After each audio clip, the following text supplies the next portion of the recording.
Hello, everyone, and welcome to this Facebook Live about, uh, here it is, Seasonal Affective Disorder. I am Tony. I'll be your host today as usual, and to this way is Amina, and to this side is Connie. I'm going to have you two introduce yourselves. Let's start with Amina. I never know who I'm Me. pointing to. Yeah, it's Yeah, always it's a me. guess. Hi, I'm Amina Benmouche. I'm currently a resident in psychiatry at McGill University. Perfect. And just a reminder that even though Amina is a doctor, she is not giving medical advice right now. I cannot stress that enough. If you have any questions or concerns, please see your doctor. If you don't have a doctor, go to a walk in clinic, go to the ER, go to a medical professional that can actually speak to you. Amina is just talking as an educated person right now. And to this side is Connie. Connie, who are you? Where are you coming from? Hi, I'm Connie, and I'm on reception at AMI. Welcome, everyone. And again, Connie is not giving you medical advice. She's just talking as an educated person. Cool. So I'm Tony. I'm the outreach coordinator. I host these things. And so before we start, I'm going to do something a little bit different. Usually I ask an icebreaker question where you have to pick something or you have to be something. And this time I'm going to say, I've done this one before, but I'm going to change it. I'm going to say, if you have to eat one type of food for the rest of your life, what would it be and why? And you cannot, like, I cheated last time I did this and I said pizza because I can change the toppings. You can't change it. It's got to be the exact same thing for the rest of your life. What would it be and why? Amina, you're first. I think sushi. Sushi. That, What yeah, kind of yeah. sushi though? Because that's another one Honestly, like pizza, where you yeah, could you can mix it give me up. like whatever. Like All right, I don't mind. Honestly, I can eat that like every day. I can do that. that's a good one because it's got like all the like essential things to Yeah, to you have live off of. rice, you have fish. So Yeah, you're good. That's yeah. all you need. Connie, you're up. Uh, Food, right? Yeah, Not drink. I mean, it could be what I mean. If you want to survive off of a drink, Because I'm a coffee that's fanatic. your cool. Ice cream. Ice cream. Ice Oh cream. my God, Wow, yes. that's I impressive. love All right. love ice What cream. flavor? Always have. What flavor? It's heavenly hash, which I Oh cannot hardly yeah. I can never find it Oh anymore yeah. as much. Yeah, the dep down the street always has it for me, and Oh my it's a God, I good have one. to come near your area. So mine, it's funny because when I was a teenager, I read something. I can't remember what I read. It was probably about something about prisoners of war, and like they were like they gave us dog food because that was the only thing we could eat that was well rounded, that you wouldn't get like scurvy or this or that, and you wouldn't die from a lack of nutrients. So on a purely staying alive without dying level, I'm gonna say dry dog food.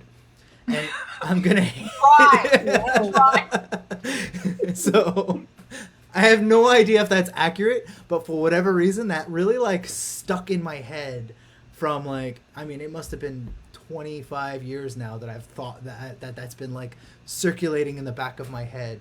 It was probably like an article in a magazine or something. It was like, if you're stuck on a stranded island, where or on a deserted island, you have to eat one thing. You make sure you have dog food.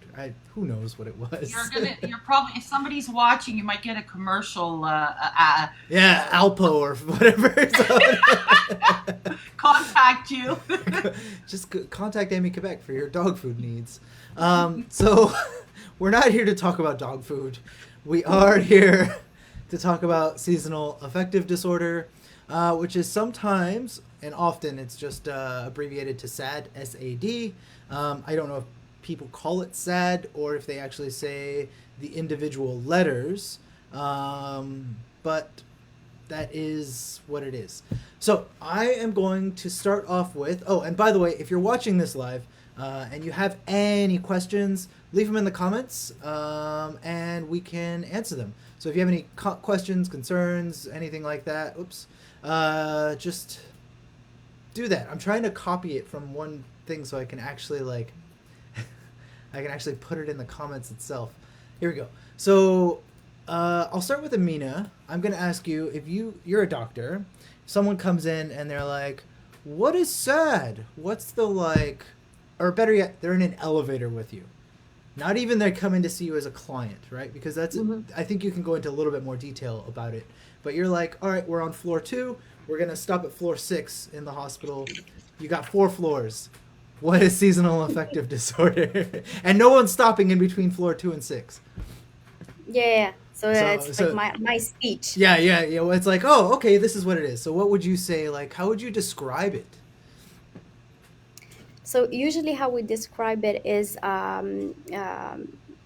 usually it's a major depressive disorder symptoms Okay. that the person usually has every, let's say, at least 2 years in a row in and it happens in the same season. Let's say we have a patient and he says, I don't know why, like every winter I do have like this depressive symptoms, but once summer is there or was once spring is here, like automatically I'm doing better. Okay. And it happened again, and there's like no clear trigger explaining why the person has these depressive symptoms, let's Okay. say. Okay. So there's no clear trigger. There's Yeah, the if it's a clear trigger, then it will be it won't have like the same characteristics. So let's say if Okay. the patient lost his job Yeah. and it tend to happen during winter, then maybe the trigger or maybe what happened was that he lost his job or he lost his a member of family or something Okay. like that. So the remission won't be like just, oh, during summer he's doing better and then Yeah. the next year it's gonna happen. So there's like a pattern with seasons that tend to happen from year to year, Yeah. and there's a remission during the other seasons also. Okay. And so there's a So remission yeah, during other seasons. Hi, David. yeah. Thanks for joining us. Uh, so Connie, have you noticed um, calls related to SAD coming in or seasonal? I'm gonna call it SAD. I know it's weird to me to be like it's SAD, but like I guess that's just how it's. I don't know. I guess that's just how it's called, right? So have you had noticed any calls that have been coming into AMI-Quebec about people with like questions, concerns, or like about SAD specifically? Um, I don't think they realize that they may be experiencing SAD, but Okay. there has been an increase since right after we came back from the Oh holidays. yeah. Okay. I think in December it wasn't so much because people were in a different mode, Okay. but I noticed that we're getting calls specifically more of not caregivers but a person. Yeah. So I think there is an increase because they're saying certain things, but I don't Okay. think they realize and yeah, so I do think there is a bit of an Okay. increase. All right. So And Amina, just maybe go to ahead. Yeah. clarify, sorry, Yeah. I forgot. I spoke more about depressive symptoms, but it's Yeah. like affective disorder. So it can be manic symptoms or Oh hypomanic really? symptoms. Let's say a person who gets like more hyped and there's like less of sleep, but they do Oh feel wow. better or feel energetic. So usually, I think what is more known is the depressive symptoms, but it Yeah. can happen also with the manic or hypomanic symptoms also. Interesting. I had no idea. So when I always heard about this, I always assumed it was only depressive symptoms. I didn't realize that it could be manic symptoms too. So that's really interesting. That's Go ahead. interesting, yeah, because I think that's what I noticed. It was the sadness, despair, but Yeah. also a little bit of, I guess you call it whatever word you want to use that's Yeah. proper, high or It's a Mhm. mania essentially, or yeah. manic. Mind you, I'm not a doctor or anything, so Yeah. I'm just relaying what. Yeah. Yeah. Okay. So Amina, I noticed that you said when it's like the changing of the seasons, is this something that only happens in the winter? Is it only something that happens in the fall? Is it something that happens in the summer? Like, is this, does it matter? How does this work? I mean, if someone comes and he's like, during summer, I don't feel good every Yeah. year, it can happen. It just like we tend to see people with when it's winter season. Okay. I don't know because we are like in Canada, and I mean, Yeah. there's the snow. It's not Miami here, so but like in DSM-5, which is like Yeah. where we found the criteria, and also what Yeah. comes back is the pattern, seasonal pattern. Okay, so it's a So seasonal pattern. It doesn't yeah, yeah. matter which From my season. knowledge, Yeah. exactly. From my knowledge, it doesn't have to be like specifically during winter. Okay. I think maybe we have a lot more people suffering for that Yeah. from that during winter or during fall. Okay. So it needs to be just seasonal, from my understanding. Okay, cool. Connie, do you have any extra insight into this or any comments to Uh, make? Yeah, maybe it's because we live in Montreal, so our winters are very dark, and Yeah. so it's not as common for people to say that it's happening in summer, but Yeah. it actually does. Yeah. I've had that experience personally where I didn't understand it, but it was the sunlight. I know it sounds very strange, but the minute September would come, Yeah. it would disappear. So I just think people don't realize it is because they're saying, "Well, you should be happy. Yeah. It's summertime, right?" Yeah. But it's actually, I'm not sure that the exact medical or technical. Amina could more explain. There's something about the sunlight. Yeah. It's interesting. Is there, so in terms of like, if it happens more often for people in the winter times, is there a direct correlation? I mean, is there a direct link? Let me use that word because that's a better word that people might get, between like the amount of sun in the daytime and depressive symptoms coming forward. Is there like, I know that like there is a direct link between vitamin D and sunlight because, and that, Mm-hmm. so does that affect this in terms of SAD as well? Mm-hmm. I mean, I guess so. And in science and every disease, unfortunately, we cannot say that, oh, this caused this. We have Yeah. like the personal characteristic of the person, the Yeah. environment, what he had. But I assume that yes, specifically in winter, because Okay. usually we maybe I'm gonna answer for one of the questions Yeah, later. yeah, But that's like fine. light therapy. Sometimes we suggest it to people who have depressive symptoms during winter. We suggest light therapies, or Okay. there's like studies done about that, and there's like a specific lightning that the person needs to have, and Yeah. it's like 30 minutes a day. But personally, I never prescribe that. Yeah. But like when I read about it, that what came first, like, regarding the treatment. So I guess yeah, the lightning is important. Yeah, it's interesting that you said that because we got one question through email in advance of this, and her question was related to does um, a full rays spectrum light or what, I don't know the exact kind of light it is, but there is a Mm-hmm. specific type of light that's recommended, Yeah. to like help with that. Does it help? And so it's possible then is what you're saying, that it could be, it could help someone as part of their like recovery process, I guess you could say. Yeah, yeah. Yeah. In the studies, that's what I found. It's like 10,000 looks, something like that, Oh 30 yeah. minutes every morning for 6 weeks. But like I said, Yeah. I mean, I did not prescribe that for a patient, but there are studies. Honestly, I should look for it more in details Yeah. later. I mean, it's interesting, right? Because when I think about the sunlight, and in the summertime, I'm wearing shorts and a t-shirt 90% of the time, and in the winter, Mhm. I'm wearing a long sleeve sweater and jeans 90% of the time, like probably 99% of the time, to be honest. So like the only exposed parts of my skin that are to accept vitamin D are like here and this part of my face because because my beard covers everything else, right? So like I could definitely see how like there'd be less vitamin D absorption and less sunlight through the skin, and just like that kind of like uh, thing happening. Do we see it happening in different like la- latitudes? Yeah, latitudes is like, if we're Um, further north, are there more people suffering from SAD as opposed to like people closer to the equator where they have more daylight in the winter? Like this, so is it? I mean, I guess because you even said we're not in Miami.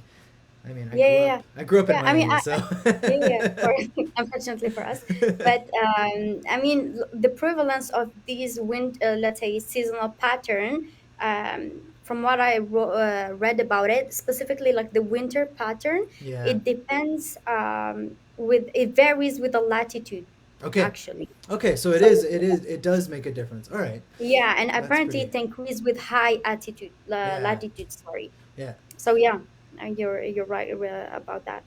It's funny, when we talk about latitude and longitude, the only way I remember, like, long is like long, right? But latitude, I'm always Yeah. like, wait, what? I always remember the Jimmy Buffett song, because he's like, changes in attitude is changes in latitude or something like that. And that's always like, goes in the back of my head. And he's like a Key West guy. So that's like a pretty. So let's talk about this. This is a question from David. Is there a biological or evolutionary purpose to react depressively to seasons?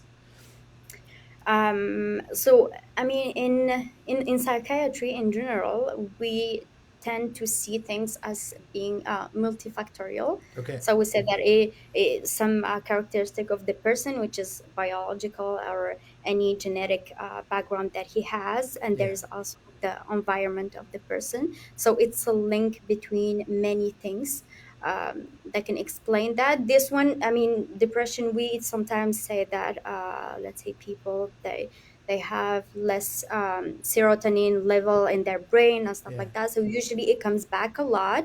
In this typically specific, I did not read that, but that's Okay. how what usually we see things in psychiatry. It's a combination of many things. One of them Yeah. is the biologic side, Okay. of course. Yeah, there's like the overlapping Venn diagram of like the three things. It's like your biology, the environment, Yeah. and then the social, right? Which So is just like exactly. So a it's psychosocial yeah.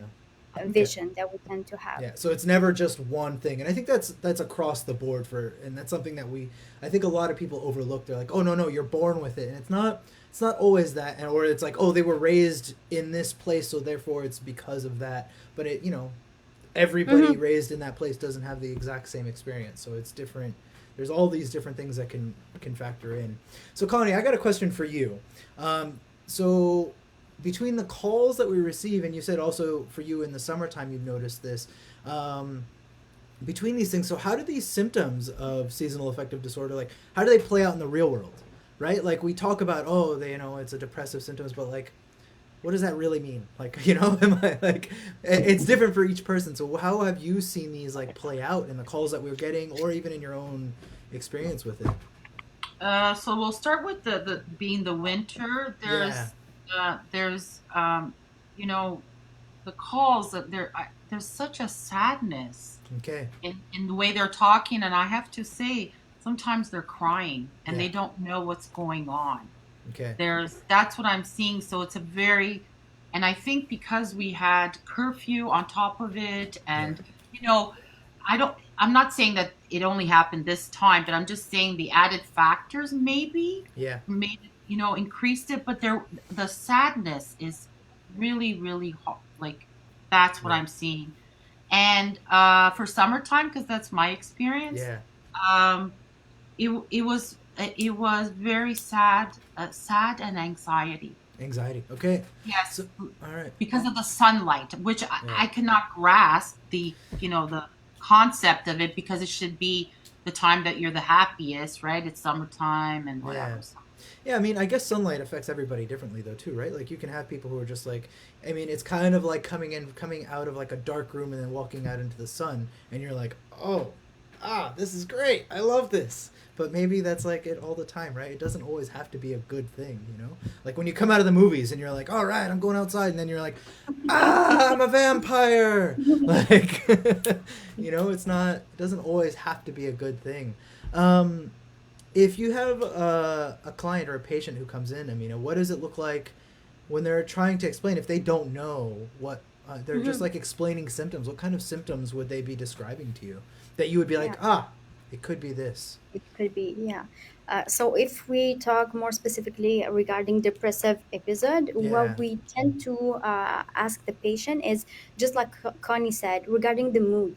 Yeah. So usually what the patient can give, and it's like in regular depression or seasonal depression, what comes is the persistent sadness. Okay. Okay, at least for like let's say 2 weeks, the patient says that he is all the time sad or Yeah. slash cries, and so we need at least either the mood, or if the patient says let's say I'm sad but not that sad, the other thing that he needs to have then is the decrease in interest. Oh, okay. So they can say, oh my god, I used to love drawing, going out with friends, but now I have less interest doing that, or I don't feel that much joy. So these two, we need at least to have one of them, either Okay. sadness all the time or the decrease in interest, what we call anhedonia.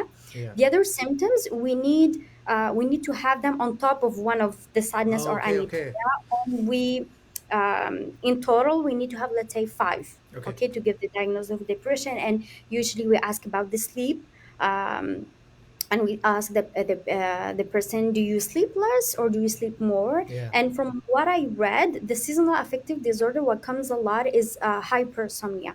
Okay. So people tend to sleep a lot. Okay. We ask also about the appetite. Yeah. Did it decrease? Did it increase? And once again, regarding the seasonal affective disorder, they tend to overeat. Interesting. We ask about the energy also. Do you feel more tired than usual? Do you feel agitated or more like in a slow motion? Yeah. So these kind of stuff comes a lot. We also ask and assess regarding the concentration. Yeah. We say, let's say, if you're a reader, did you notice that usually, like, lately you have like trouble reading stuff or trouble doing stuff? And the other one that we question all the time is suicidal ideation, Okay. because it can accompany this this episode of Yeah. depression, and the person can say, yes, I do have them, but I don't have the intention. Others, I do have, and they have a plan. Yeah. So it varies a Okay. lot. So, hmm. I have a like. I guess when I look at the symptoms and everything like that, and just so people are aware, the doctors, when they're looking at these symptoms, they're not just like pulling them out of the air. Amina, you did mention it earlier, the DSM, which is I can't remember what it stands for. Maybe you can remind me. It's like the diagnostics and Yeah, the symptoms manual, something. yeah, anyways, whatever DSM stands for. DSM is like the book. It's like I don't want to call it, it's like the encyclopedia of mental illnesses and mental health. And so that it's like, and in that book, there's all the different things that you could, ailments that you could have. And it's like, to be diagnosed, you have to meet the criteria, this many criteria from this list. So in terms of like seeing a doctor about this, it's not necessarily that they're just like, oh, let me just think of this real quick. No, there is like there's a list that they're going off of. Some doctors have these memorized. Some of them need to look it up to make sure to like refresh their memory. And some doctors see things regularly, so they know these things, what to look for. And I mean, that's why doctors go to school, right? Is so they can learn all these things. Just so I because I know it can be pretty intimidating to like go into a doctor and be like, well, they're just making this up. Like, Yeah. where did they come from? There you go. Diagnostic and Statistical Manual of Yeah, I was Mental gonna say, Disorders, Mental Health History. Always pulling through for us, Mental Health History. Thanks. Thank you. I know the first word is diagnostic, and I was like, it's something. Yeah, I said symptoms, Yeah, whatever. symptoms, but that didn't make any sense. So the DSM is in the 5th iteration right now. So there's like older versions of it, which we're not going to get. I like. There's all kinds of like old versions that have different things that aren't relevant anymore. But yeah, so that's where it's coming from. Thank you again for joining us. We really appreciate it. We love you guys over there in Mental Health History. If you're in that region and you need any help, Mental Health History is where you can get some help, and they can guide you to resources in that area. So let's talk a little bit more about this. So we talked a bit. Oh, this is one. If you said it has to be multiple seasons, right? Mm-hmm. So does that mean that if I go see my doctor in 2019 and then I skipped 2020 because I was like, it was bad, but I didn't deal with it. 2021 came around and I was like, oh man, things are pretty rough, but I couldn't get a doctor's appointment. Now here it is, 2022, and it's happening again.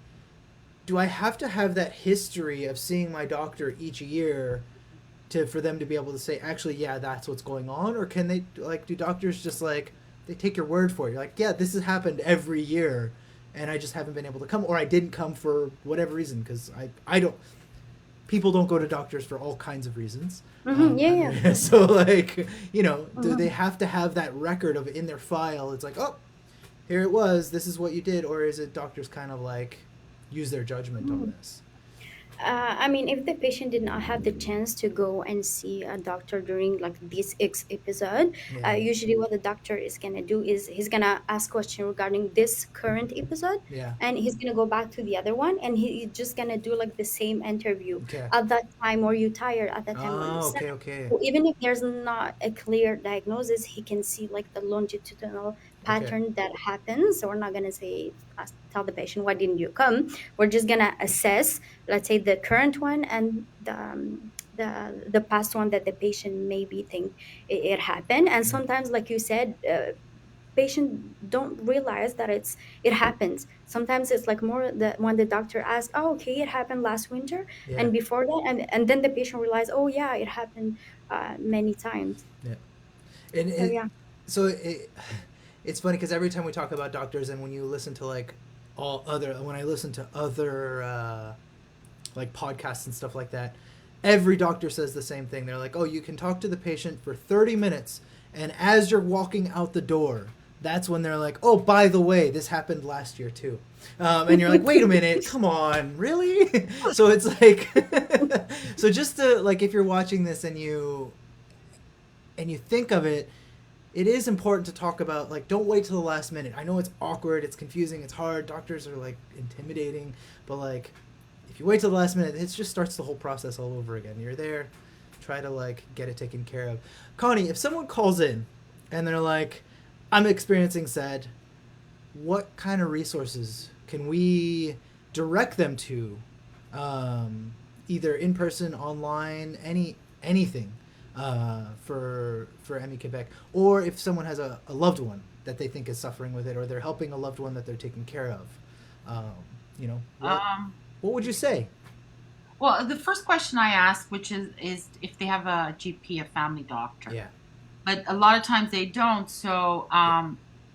that we have on our resource list, we have some crisis lines and crisis centers. Okay.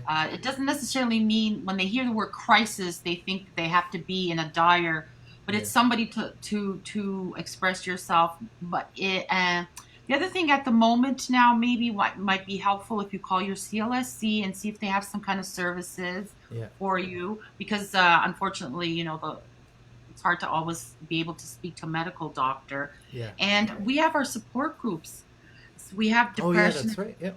We have Yep. depression and anxiety specifically, Yeah. and then we have Kaleidoscope because that's just specific to the person dealing with a mental illness. So, and one thing I think I don't really say that, but I think it's I think maybe one thing for the person to actually say it, because a lot of times you're asked, "Oh, hi, how are you?" and you say, "Fine." Yeah. But maybe I'm not saying obviously you're just going to say it randomly to somebody you met at the grocery store, but maybe if you have somebody that you feel comfortable, maybe you can actually say, "No, you know what? I'm not fine." Yeah. And then, but yeah, definitely the first thing I say is if you can talk to your doctor, just to get an idea and Yeah. get a little bit of support. Yeah. Amina, do you have anything to add to that in terms of like resources? Like, I guess we're going into treatments now. Like in terms of like what you would recommend to a patient or a client who's come in and is like, okay, you've narrowed it down. Okay, I think it's seasonal affective disorder. What's next? Is medication the option? Is you said you don't recommend the light, but that's something that some people think is a good idea. Maybe what else is there that we can do? Mm-hmm. Like I said earlier, I didn't see many patient with that. I'm Okay. actually number one Yeah. for now. But when I reviewed it, what came first was like um, the lamp that I said Yeah. earlier, the light therapy. But there's also just one antidepressant that there was a study about it. Yeah. But once again, I did not go into details to see Yeah. which population exactly was it effective for. What did Okay. it help for? Is it for young male, young female, or Yeah. older people? So for that, I cannot talk more about that, but they studied bupropion Okay. for winter seasonal Okay. depression. So Okay. that's what comes a lot. And I mean, eventually, if it's seasonal, it's one thing, and if it's a regular depression, then it will be straightforward. First line is the antidepressant. Okay. So you brought up an interesting thing that I wanted to talk about actually, which was you said the population. So Connie, do Mhm. you see, you know, different populations of people that are calling in about SAD in particular, or is it just kind of an overall thing? I think it's hard because generally speaking, the kind of people who are going to seek mental help for mental health are women. That's Yeah. just a statistic that we can't ignore. Um, so that might skew who we hear calling in. But do you what kind of what do you see coming in? Obviously more women, Yeah, but I have noticed that it's young men, young men. Okay. yeah, that are calling and feeling very, and actually being able to express themselves to say, I am sad. Yeah. I have seen a little bit of an increase with young men. It's not like I know their exact age, but sometimes we could gauge it. I would say 20 to Yeah. maybe 30, just to give an idea. Yeah, I we have think an increase. I think that's telling too of the of just like who is more willing to talk about mental health in general, right? Like you'll Right. see younger men are more willing to talk about mental health now than say older men over 50 are Yeah. definitely less likely to say I need help and how can I get that help, Mhm. and that's just like that's the reality of the world that we live in, not that's just how it is. Amina, do you see a difference? I mean, I guess you said you haven't had any clients, but in your Yeah. research about it, have you seen anything that shows like different populations are more affected or less affected So by a strong predictor, just like Connie said, is younger people. okay, That's what came out when I did the interesting, research. So, yeah, so just like Connie said, younger people reaching out and expressing that they have like this sadness interesting, that comes okay. with seasons. Yeah. So Marie is asking, and we answered this a bit earlier, but maybe we can, just recap uh, quickly here. Is seasonal disorder only in winter, or is it when the seasons change in general? I mean, and maybe you Mhm. can quickly just give the. Oh, we're on floor 1. We're going to floor 3 now. Okay. Yeah. So maybe in Montreal or in Canada, it comes back a lot during winter. I did not do any, I mean, further research regarding that. But what's important is the pattern that comes back each season. So in Okay. DSM, there's like from my knowledge, there's no specific criteria saying it needs to be during winter. Okay. From my understanding, is that the patient needs to have it every, let's say, year, 2 years in a row, same season, and there's a remission after the season Yeah. ends. Okay. I So think if it's you a have this symptom in summer, you can just go yeah. and So see that. I know. Huh. All right. So here's my question then, and I don't know the answer to this. And maybe Connie, you can answer this too because if you notice a pattern that it starts happening every year. Is there anything that you can do to either like lessen the severity of it or to kind of like keep it at bay in advance? You're like, okay, I know that in June rolls around, I start getting these depressive symptoms every year. What is there anything that you can do to try to like help with that taking like becoming a bigger issue? Well, I think one of the things was that it was acknowledged Yeah. because I never heard of it. Okay. Uh, so talking about it, Yeah. and that because part of it is the sadness, but it's the anxiety, right? So Yeah. that means it's harder to go out the door, Yeah. and that's part of it. And then you're closing the blinds, you're in total darkness. So Yeah. talking about it a Okay. little bit, and then it's individual on your doctor and you if it's Yeah. medication that's a very different. But I think the talking about it, so that way you can decrease the anxiety and maybe make baby steps to Yeah. to diminish it for the next time, to have a little preparation. I'm not sure if that No, answers that I it. think that does. I think it helps. I think and my question too is are there like coping strategies that you would recommend, Amina, like in terms of like okay, someone sees this happening where I think where when someone experiences just like a textbook depression, they don't necessarily know it's going to happen. It Hmm. just Hmm. all right, I'm going through a depression now. It's been 3 weeks, and I need to like work on recovery and living with Hmm. it. But if you know it's coming, is there a better coping strategy that you can recommend for people that to like kind of like help with it? Yeah, I think just like Connie said, if we know that there is a pattern and we Yeah. can see it coming, and then I mean, the patient knows themselves better than anyone. So there's like the personal expertise, they know themselves. If they feel that, oh, it's coming back, I think having like a safety, let's say, entourage. Okay, Yeah. if it comes back, just go back to the doctor who knows you. Yeah. Hey, I had that last year, it's coming back. We can assess the severity and see if there's like a necessary to have a treatment, or Yeah. we just need to keep following track. So having this contact with the doctor is really helpful. Yeah. And the other strategy that Connie said, I mean, having a social support is always really, really important for the person.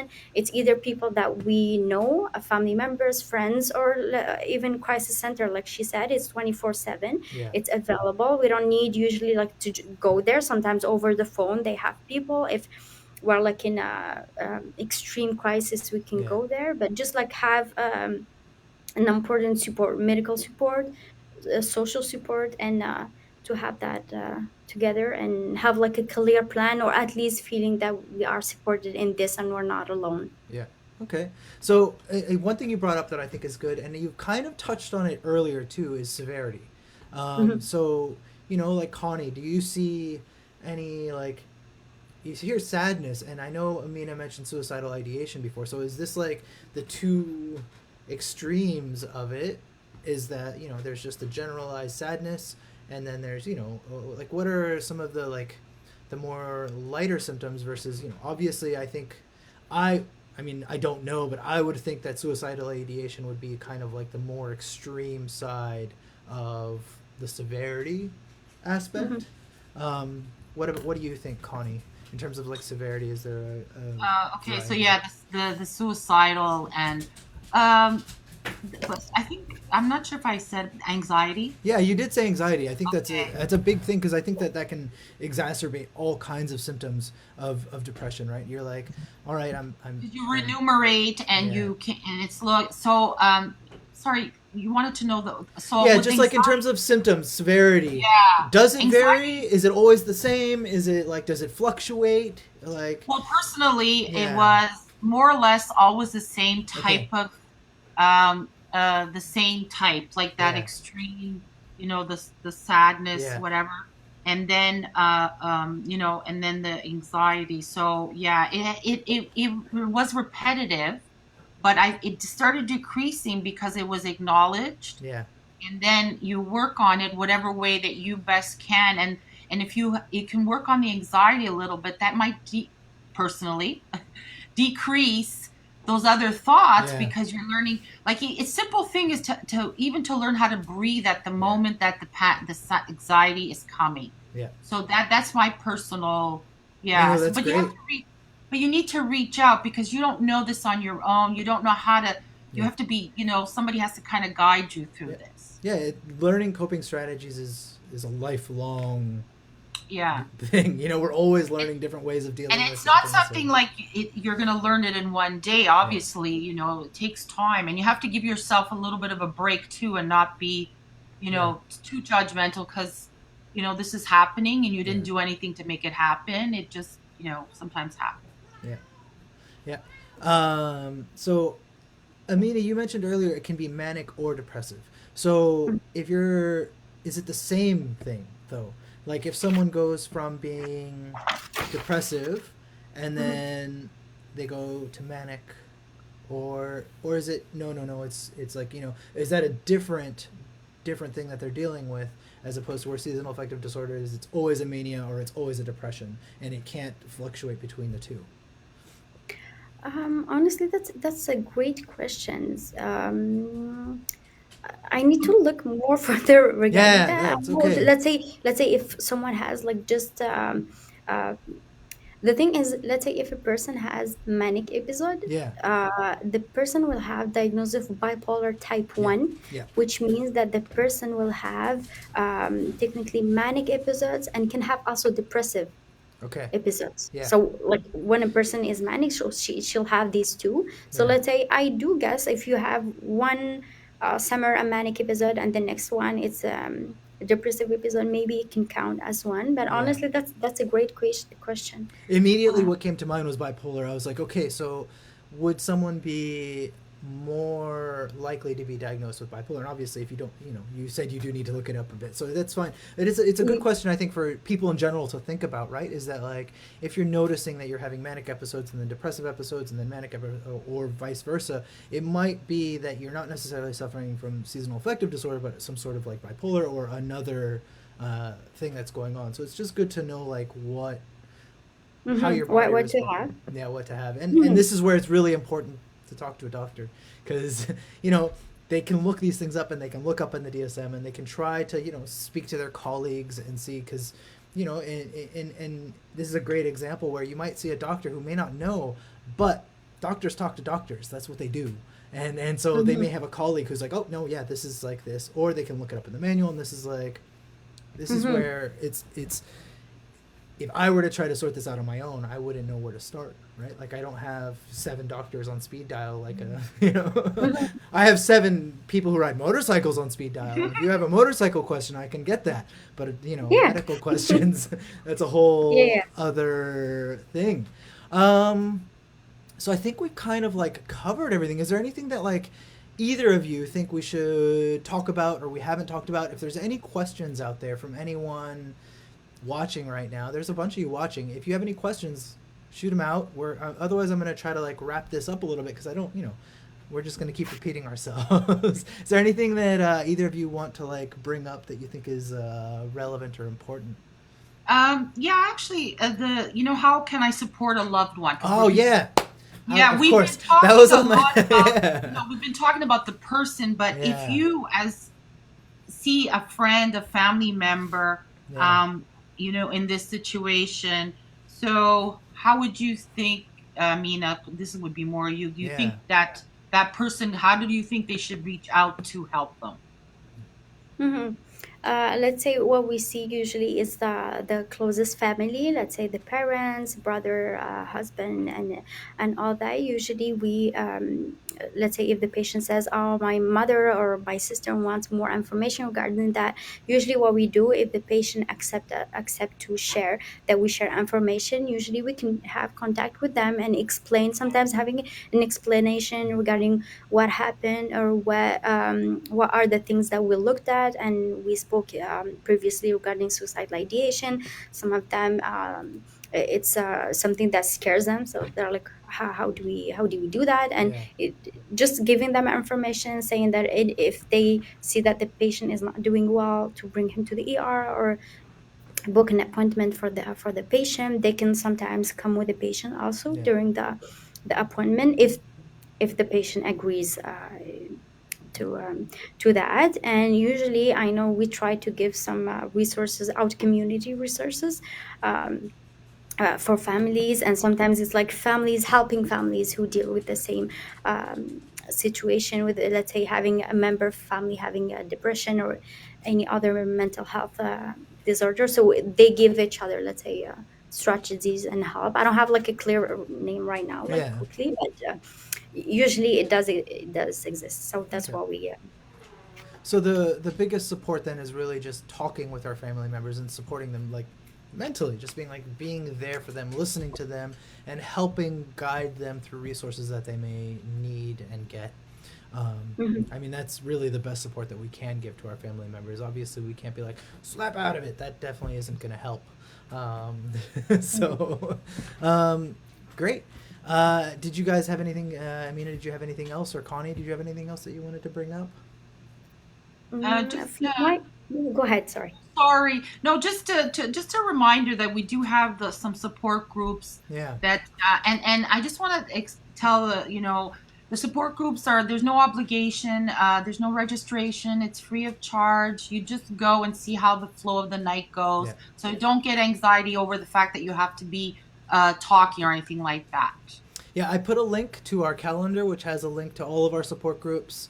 Connie, Mike is saying hi to you. Hi, Mike. So our calendar has all the support groups on there. We have support groups like Connie mentioned around anxiety, depression, hoarding, Kaleidoscope, which is a catch-all for anybody suffering from any mental illness. We have Family and Friends. Am I missing anything? Borderline. BPD, yeah, borderline personality disorder, yeah.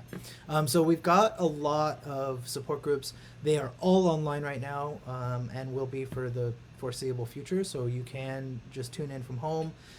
Yeah, and like Connie said, they're non-judgmental. It's a safe space for you to just come in. You don't have to talk. We just ask you to like say your name, let people know that you're still there, and that's it really. So. Amina, you were gonna say also you might have had something else. Yeah. Just that maybe for the severity of the symptoms, so all of them can be important regarding the severity because each of them can be like really intense. Yeah. So let's say if someone feels sad and then they're like, "Oh, I'm sad, but I'm not suicidal," so it Yeah. doesn't, so it's not severe. It doesn't matter if there's suicidal ideation. We need to go like Yeah. as soon as possible to the emergency. But let's say if there's something wrong with the appetite.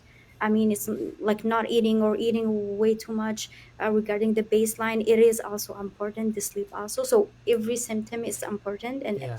if there's any question and the person doesn't know, you can always go see doctor and explain to him the situation and have like a clear answer. I mean, we don't put the responsibility to the person to know exactly what are the symptoms and when he needs to go. If there's a question, go and ask Yeah.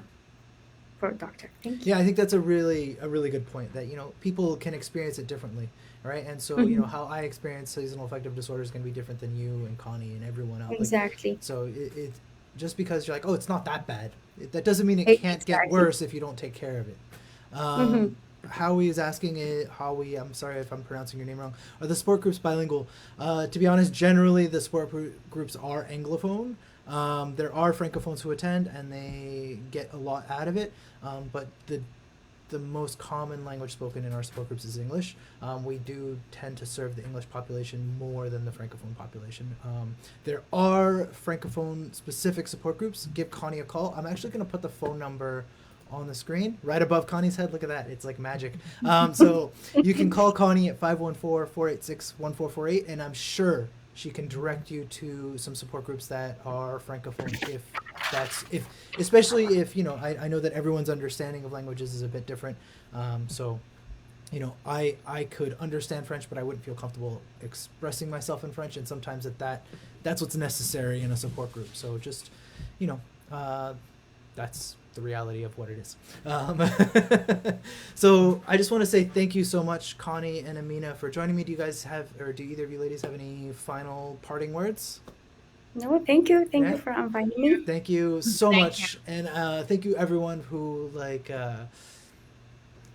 who listened in and tuned in and watched. And for anyone who watches this in the future, you can always reach out to us by phone or email, and we can answer questions and direct you to resources. Our offices are still currently closed to in-person contact, but we are there still answering the phone and emails all the time. And check out our calendar. I'll post the link again because we have a ton of good workshops and stuff coming up for this winter season, and all the way up until March is when it's listed. So thank you everyone, and we will see you next time. Bye. Thank you. Bye bye.